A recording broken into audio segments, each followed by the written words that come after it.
तो let's be physicsified for today and let's begin the game of concepts.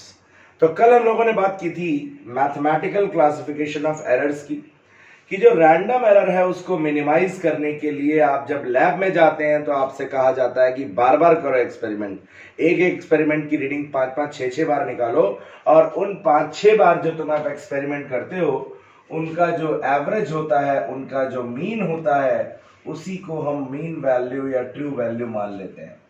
तो mean value और true value is taken as the average of, say you are, if you are measuring quantity x, तो आपने x को major किया lab में n times, तो वो जो आपने n वैल्यूज निकाली है उन n वैल्यूज का जो एवरेज है उसको हम मान लेते हैं क्या, मीन वैल्यू। ठीक है भैया, चल। और इस मीन वैल्यू के रेस्पेक्ट में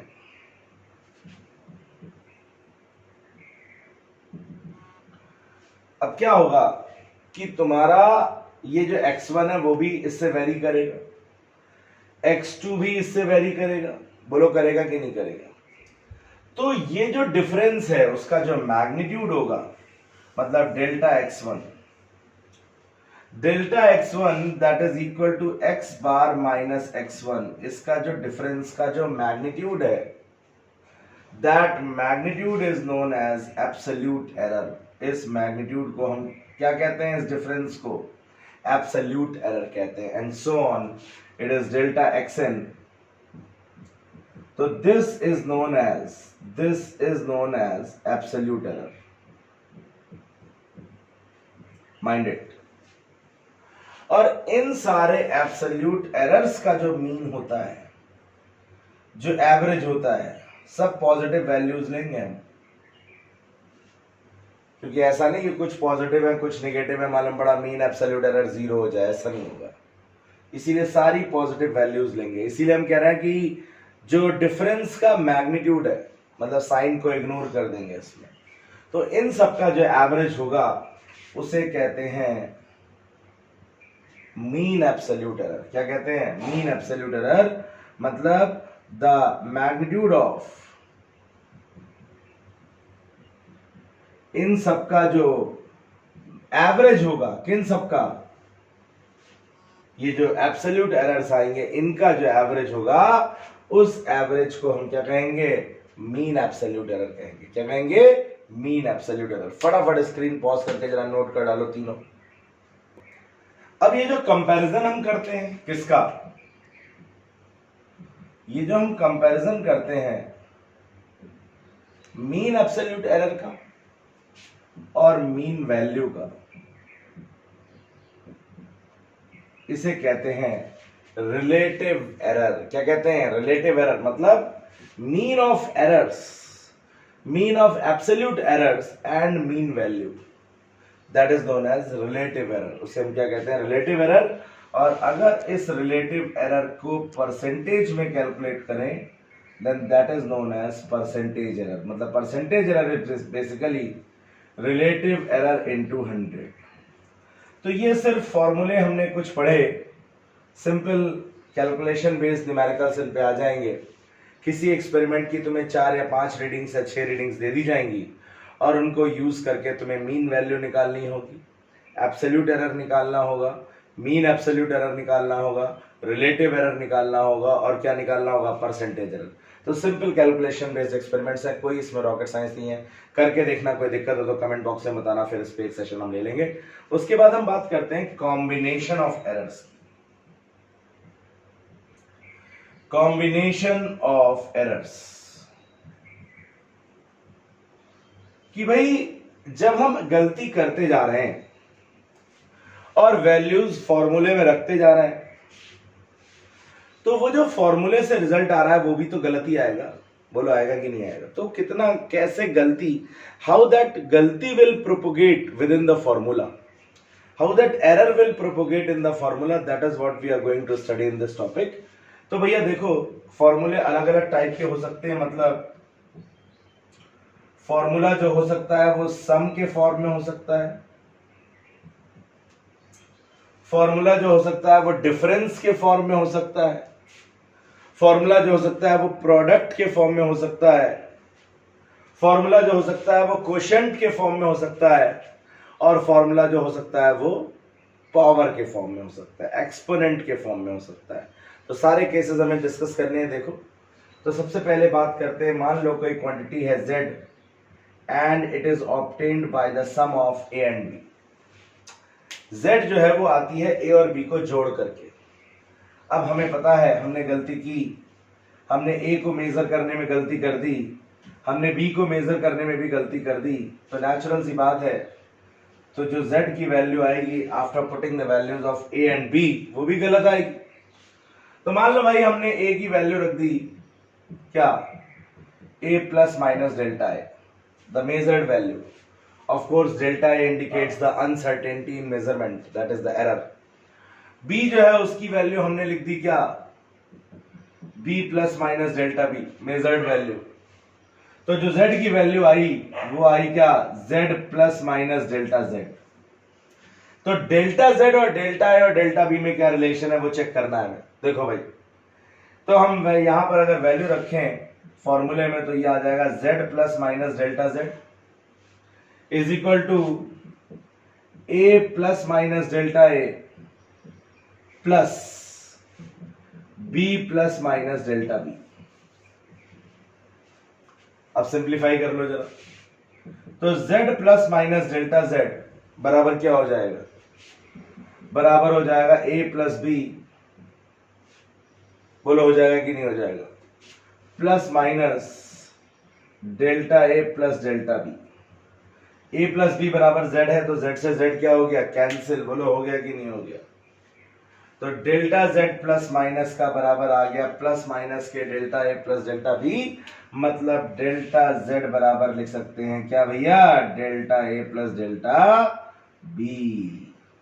मतलब error in z is equal to error in a plus error in b। बोलो समझ में आया कि नहीं आया।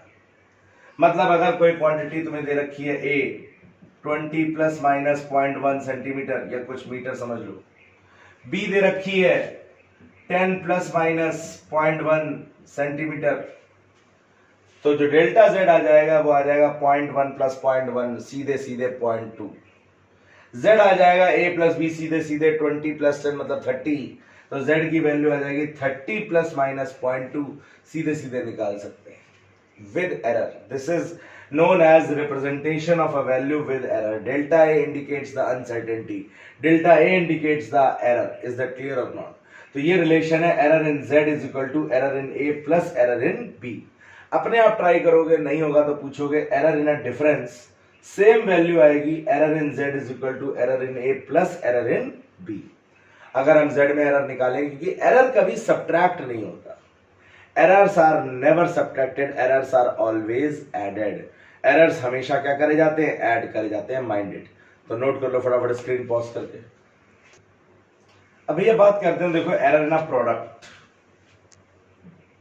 एरर इन अ प्रोडक्ट मतलब अगर जो फॉर्मूला है तुम्हारा ए और बी को मल्टीप्लाई करके बन रहा है, कैसे करके बन रहा है, मल्टीप्लाई करके। पढ़ने के मूड में आ गए होगे, 11th में मान लिया होगा अपने आप को, रिजल्ट बढ़िया ही आएगा।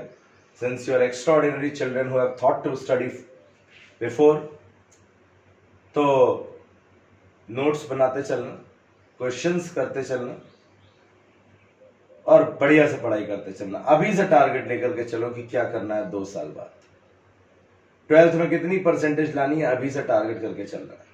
अभी से अपने अंदर सिंसेरिटी लानी है। देखो मेहनत करने का ना एक जज्बा होता है, और 10th की परसेंटेज को 12th में बरकरार रखना, मेंटेन रखना, इट्स अ चैलेंज। और जो कर ले जाते हैं वो बहुत आगे जाते हैं। तो ये जज्बा बनाए रखना मेहनत करने का, और जितनी परसेंटेज तुम्हारी 10th में आएगी उतनी 12th में मेंटेन रखने के लिए 4 गुना मेहनत की जरूरत है। सिलेबस देख लो 4 से 5 गुना हो गया है तुम्हारा। 10th में एक साइंस की किताब थी, यहाँ फिजिक्स की 2 है एनसीईआरटी, केमिस्ट्री की 2 एनसीईआरटी हैं, बायो पढ़ोगे तो बायो की 2, मैथ पढ़ोगे तो मैथ की 2, और उसके अलावा रेफरेंस बुक्स तो अलग हैं ही, कंपटीशन की करोगे तो वो अलग हैं ही। तो अपने अंदर वो जज्बा, एक सिंसेरिटी, वो डेडिकेशन खत्म मत होने देना। तुमने देखा आईआईटी वाले बीटेक करते हैं और फिर उसके बाद आईएएस निकाल देते हैं। आईएएस में वो ऐसे सब्जेक्ट्स पढ़ते हैं जो उन्होंने कभी आईआईटी में नहीं पढ़े होते हैं, लेकिन जानते हो क्या आ जाता है उनके अंदर? मेहनत करने का जज्बा आ जाता है, उनके अंदर वो आर्ट आ जाती है, वो हार्ड वर्किंग स्टैमिना आ जाता है। तो वही हार्ड वर्किंग स्टैमिना तुम्हें अपने अंदर डेवलप कर लेना है, क्योंकि तुम्हें भी 12th करते करते आईआईटी और नीट क्लियर करना है। तो don't let your spirit die and keep working hard, keep being physicsified. चलो, तो z बराबर a इंटू बी है। फिर वही गलती हमारे बच्चों ने की, a को मेजर कर लिया a plus minus delta a, b का मेजरमेंट आ गया b plus minus delta b, और नेचुरल सी बात है a और b की वैल्यूज रखी तो z की वैल्यू भी आ गई z plus minus delta z। तो रख लो यहाँ पर वैल्यू z, डेल्टा z और डेल्टा a और डेल्टा b में रिलेशन निकालना है। तो z plus minus delta z is equal to ये हो गया a plus minus delta a, b की वैल्यू रख देंगे तो ये हो जाएगी क्या, b plus minus delta b। बोलो हो जाएगी नहीं हो जाएगी?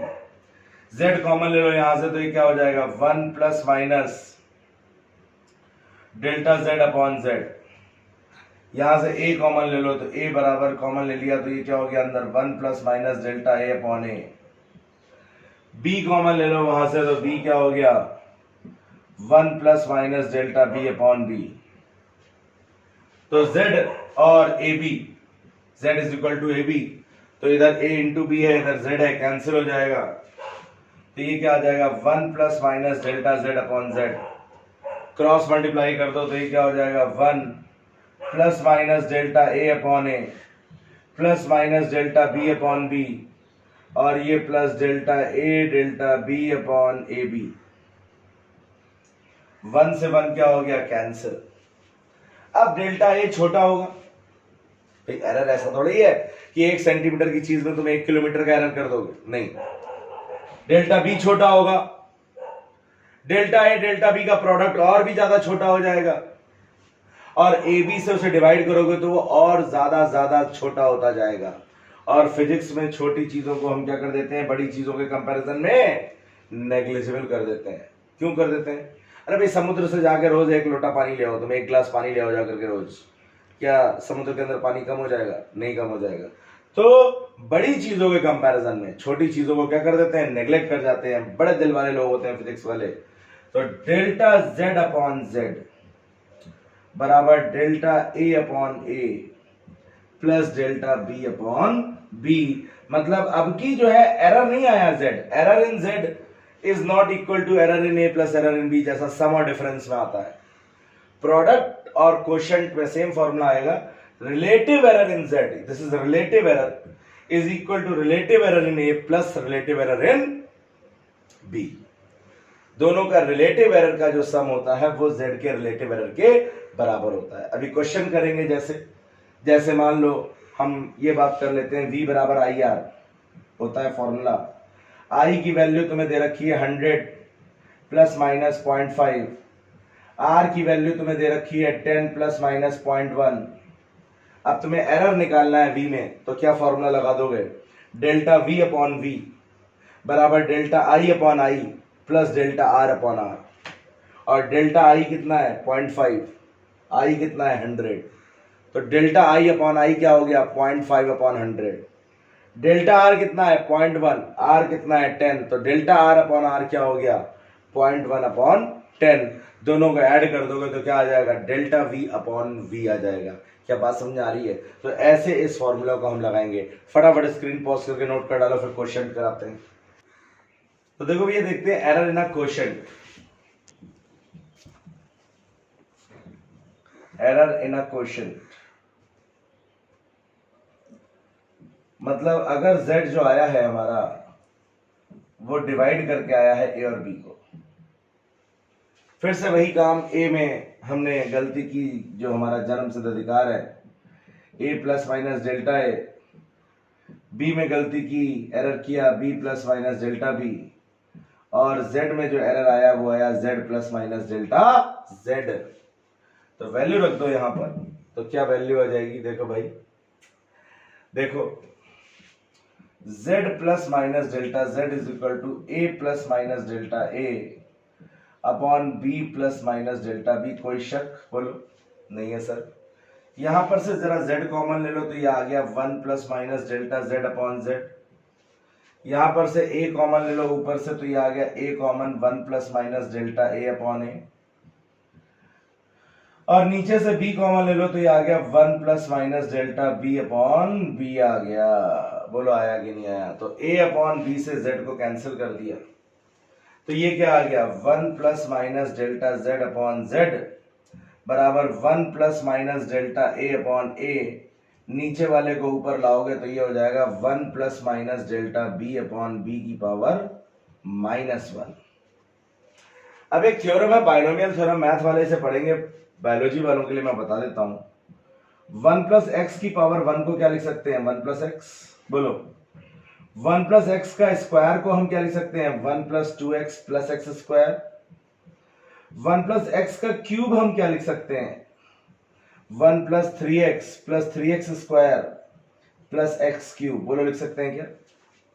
ठीक ऐसे ही बाइनोमियल थ्योरम में हम निकालते हैं 1 प्लस एक्स की पावर n, और वो होता है 1 plus N C one X plus N C two X square plus N C three X cube. Math वाले तो उसे पढ़ेंगे, बायो वाले नहीं पढ़ेंगे, इसलिए ज्यादा चक्कर में पढ़ने की जरूरत नहीं है। इसमें याद रखो कि जब भी तुम्हारे लेवल पे बाइनोमियल अप्लाई करने को आएगी, आगे बहुत जगह आएगी फिजिक्स में, 11th में भी और 12th में भी, तो कॉन्सेप्ट याद रख लो कि x की वैल्यू 1 से बहुत कम होगी, मतलब x बहुत छोटा होगा, और अगर x बहुत छोटा होगा तो x स्क्वायर और भी छोटा होगा। 0.01 का स्क्वायर करोगे तो 0.001, 0.001 का स्क्वायर करोगे तो और छोटा होता चला जाएगा, जीरो बढ़ते चले जाएंगे, तो एक्स स्क्वायर एक्स क्यूब वगैरह और छोटे हो जाएंगे, इसलिए हम उनको क्या कर देते हैं? नेग्लेक्ट कर देते हैं। तो using binomial theorem and neglecting higher order terms, तो हायर ऑर्डर टर्म्स को नेग्लेक्ट कर देंगे तो याद रखो ये जो पावर है वो अंदर आ जाएगी, पहला टर्म मिल जाएगा हमें nx, अगर यहां पावर -n होगी तो -nx, तो ये हम बाइनोमियल लगाएंगे। तो using binomial theorem and neglecting higher order terms, तो देखो भैया ये 1 से 1 को मल्टीप्लाई कर दो, plus minus delta a upon a, और ये बाइनोमियल जब तुम लगा दोगे तो पावर अंदर आ जाएगी, तो ये हो जाएगा minus plus delta b upon b and plus dash dash dash, मतलब using binomial and neglecting higher order terms. अरे भैया बात समझ में आ रही है? तो हम इसको लिख लेंगे, क्या लिख लेंगे इसको? हम इसको लिख लेंगे 1 plus minus delta z upon z, 1 फिर से वही plus minus delta a upon a plus minus delta b upon b, और ये आ जाएगा delta a delta b upon A B, जो कि बहुत छोटा होगा, नेग्लेक्ट कर देंगे इसको, 1 से 1 कैंसिल कर देंगे, एरर्स आर ऑलवेज एडेड, तो केवल पॉजिटिव साइंस को लेंगे, तो डेल्टा z अपॉन z बराबर आ जाएगा delta a upon a plus delta b upon b। बोलो यही तो बताया था कि जब एरर प्रोडक्ट का देखेंगे, क्वेश्चन का देखेंगे, तो रिलेटिव एरर इन z बराबर क्या आ जाएगा? Relative error in a is equal to relative error in b, relative error in z is equal to relative error in a plus relative error in b। अरे भाई बात समझ आ रही है? मतलब वही क्वेश्चन ले लेते हैं, v is equal to I R लिया था पिछली बार, इस बार ले लेते हैं r is equal to v upon i। तो अगर हमें डेल्टा r अपॉन r निकालना है तो क्या हो जाएगा? Delta v upon v plus delta i upon i, वैसे ही करना है। क्लियर है? अब स्क्रीन पॉज करके नोट कर लो, करते हैं एरर इन एन एक्सपोनेंट इसके बाद। तो एरर इन एक्सपोनेंट देखो, एक्सपोनेंट मतलब ये दे रखा है z is equal to a की पावर n, अगर पावर की फॉर्म में फॉर्मूला होगा तो एरर कैसे आएगा? फिर वही काम हम करेंगे, a को एरर करेंगे, a में एरर करेंगे a plus minus delta a, और z की वैल्यू आ जाएगी z plus minus delta z। बोलो आएगी कि नहीं आएगी? वैल्यू रख दो यहाँ पर, तो क्या हो जाएगा? z plus minus delta z बराबर हो जाएगा a plus minus delta a की पावर n। कोई शक? बोलो z कॉमन ले लो तो ये क्या आ गया? 1 plus minus delta z upon z। a common ले लो, यहां से a कॉमन ले लोगे तो क्या आ जाएगा? a की पावर n कॉमन आ जाएगी, ये आ जाएगा 1 plus minus delta a upon a की पावर n। फिर से बाइनोमियल की बारी आ गई, आई कि नहीं आई? बोलो। तो बाइनोमियल में क्या करते हैं? पावर को अंदर ले आते हैं सिंपली, क्योंकि बाकी जो है ये 1 से बहुत छोटा होगा, तो इसके जो हायर ऑर्डर टर्म्स आएंगे, square of delta a upon a, delta a upon a का cube, delta a upon a की पावर 4, वो सब कैंसिल हो जाएंगे, तो ये आ जाएगा 1 plus minus n delta a upon a, कोई शक, तो ये 1 से 1 क्या हो गया, कैंसिल। तो ये आ जाएगा डेल्टा z अपॉन z बराबर n delta a upon a, कोई शक। तो ये हमारा आ गया error in z is equal to relative error in z is equal to n times relative error in a। मतलब जब पावर की बात आएगी तो वो पावर जो है वो एरर में, रिलेटिव एरर में मल्टीप्लीकेशन की फॉर्म में आ जाएगी। इज दैट क्लियर और नॉट? फटाफट स्क्रीन पॉज करके नोट कर लो। तो देखो भाई, अगर कंबाइन किया जाए, मतलब इस तरीके से तुम्हें कोई एक्सप्रेशन दे दिया जाए, जैसा क्वेश्चन आता भी बहुत है, ए स्क्वायर बी क्यूब अपॉन सी रूट डी, और ये कह दें कि भाई ए में परसेंटेज एरर है 1%, बी में परसेंटेज एरर है 2%, सी में परसेंटेज एरर है 3% और डी में परसेंटेज एरर है 4%। तो find out the percentage error in Z. तो कैसे करोगे? देखो भाई, अभी तुमने सीखा delta Z upon Z, relative error in Z. A square है तो 2 times of relative error in A plus 3 times of relative error in B plus, अब ये c की पावर 1 है, ऊपर जाएगा -1, लेकिन एरर कभी माइनस नहीं होते, तो ये प्लस में ही रहेगा डेल्टा c अपॉन c, और प्लस d की पावर 1/2, तो ये जाएगा 1/2 डेल्टा d अपॉन d। अब ये तो रिलेटिव एरर है, रिलेटिव एरर को परसेंटेज एरर में कैसे बदलेंगे बोलो? 100 से मल्टीप्लाई कर देंगे, तो इसको यहां पर भी 100 से मल्टीप्लाई कर देंगे, तो ये हो जाएगा परसेंटेज एरर इन z जो हमें निकालना है। यहां पर भी 100 से मल्टीप्लाई कर देंगे तो ये हो जाएगा परसेंटेज एरर इन a जो हमें दे रखा है 1%। यहां पर भी 100 से मल्टीप्लाई कर देंगे, यहां पर भी 100 से मल्टीप्लाई कर देंगे, यहां पर भी 100 से मल्टीप्लाई कर देंगे, तो ये क्या आ जाएगा? ये आ जाएगा percentage error in z is equal to 2 into percentage error of a that is 1% plus 3 into percentage error of b जो कि आ जाएगा 2% प्लस ये c का आ जाएगा 3% और d का आ जाएगा 1/2 इंटू 4%। तो ये हमारा हो गया 2% प्लस 6% प्लस 3% और ये हो गया प्लस 2%। तो 2 और 6 8 और 3 11 और 2 कितना हो गया? 13%। तो इस तरीके के बहुत से क्वेश्चन मैंने तुम्हें बता दिए, साथ साथ अक्सर आ जाते हैं, ये क्वेश्चंस आ जाते हैं, और इस तरीके की प्रॉब्लम्स आ जाती हैं कॉम्बिनेशन ऑफ एरर्स वाली। तो ऐसी ही कुछ प्रॉब्लम्स को लेकर के और कुछ एक दो चीजें छोटी छोटी जो है यूनिट्स को लेकर के एक नया लेक्चर हम बनाएंगे, एक नया सेशन बनाएंगे और वो लेकर के आएंगे। Till then we will start a new chapter, interesting थोड़ा सा, कल से शुरू करेंगे काइनेमेटिक्स। काइनेमेटिक्स लेकर के आएंगे, असली फिजिक्स जहां से शुरू हो रही है, मोशन शुरू हो रहा है, मैकेनिक्स शुरू हो रही है, तो कल डिस्कस करेंगे डिटेल में, मजा आएगा।